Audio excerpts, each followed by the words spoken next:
ఇదిగోండి, ఎరువు మట్టి కలిపాం కదా, అది వేయాలి.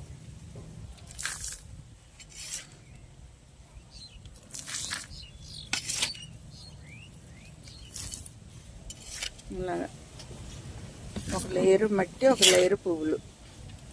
మట్టి అంటే ఉట్టి మట్టి కాదండి, ఎరువుతో కలిపిన మట్టి. మనకి చాలా బలం అన్నమాట. ఈ కంపోస్ట్ కూడా తొందరగా తయారవుతుంది మనకి.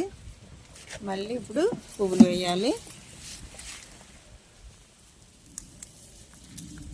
అలాగా ఒక లేయరు పువ్వులు, ఒక లేయరు ఎరువుతో కలిపిన మట్టి.